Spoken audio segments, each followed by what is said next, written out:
നമസ്കാരം. രാവിലെ മൗദൂദി ചാനലിന്റെ ഒരു ഇടതുപക്ഷ വിരുദ്ധ കുത്തിത്തിരിപ്പ് കാണുകയായിരുന്നു. എങ്ങനെയെല്ലാം ന്യൂനപക്ഷ വിഭാഗങ്ങളെ കമ്മ്യൂണിസ്റ്റ് വിരുദ്ധരാക്കാൻ പറ്റൂ, അല്ലെങ്കിൽ ഇടതുപക്ഷത്തിന് RSS ബന്ധമുണ്ട് എന്ന് ഈ ന്യൂനപക്ഷ വിഭാഗക്കാരെ വിശ്വസിപ്പിക്കുക എന്നുള്ള ഒരു നാറിയ തന്ത്രം ഈ മൗദൂദി ചാനലിനകത്തിരിക്കുന്ന മൗദൂദിസ്റ്റുകൾ നടത്തുന്നുണ്ട്. അല്ലെങ്കിൽ ജമാഅത്ത് ഇസ്ലാമിക്ക് വേണ്ടി അവർക്ക് കൊടുത്തിരിക്കുന്ന കൊട്ടേഷൻ എന്ന് പറഞ്ഞാൽ കമ്മ്യൂണിസ്റ്റുകൾക്ക് RSS ബന്ധമുണ്ടെന്ന് എന്ത് പച്ച നുണയിലൂടെയും സ്ഥാപിച്ചെടുക്കണമെന്നാണ്. എന്താണ് അങ്ങനെ പറയുന്നതെന്നല്ലേ? ഇന്നിപ്പോ രാവിലെ മൗദൂദി ചാനലിന്റെ ഓൺലൈനിൽ പ്രസിദ്ധീകരിച്ചിരിക്കുന്ന ഒരു കാർഡാണ് കണ്ടേ. സംസ്ഥാന പോലീസ് മേധാവിയായി അജിത് കുമാറിനായി കടുത്ത സമ്മർദ്ദം തുടർന്ന സർക്കാർ ADGP റാങ്കിലുള്ള ഉദ്യോഗസ്ഥരെയും പരിഗണിക്കണമെന്ന് ആവശ്യം. ഇന്ന് രാവിലെ പ്രസിദ്ധീകരിച്ച വാർത്തയാണ്.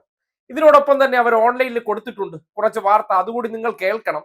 എന്നിട്ട് ഇതേ വാർത്ത മറ്റൊരു മാധ്യമം റിപ്പോർട്ട് ചെയ്യുമ്പോൾ എന്തൊരു പിതൃശൂന്യതയാണ് ഇതിനകത്തിരിക്കുന്ന ചില ദാവൂദുമാർ ചെയ്യുന്ന പ്രവർത്തനമെന്ന് നിങ്ങൾ മനസ്സിലാക്കേണ്ടതുണ്ട്. കാര്യം ഈ നാട്ടിലെ മാധ്യമ പ്രവർത്തനം എന്ന് പറഞ്ഞാൽ എന്ത് പച്ചക്കള്ളവും നാട്ടുകാരെ പറഞ്ഞ് പറ്റിക്കുക, അല്ലെങ്കിൽ ചില രാഷ്ട്രീയ പാർട്ടിയെ അധികാരത്തിൽ കൊണ്ടുവരാൻ വേണ്ടി ഇല്ലാത്തത് സൃഷ്ടിക്കുക എന്നല്ല.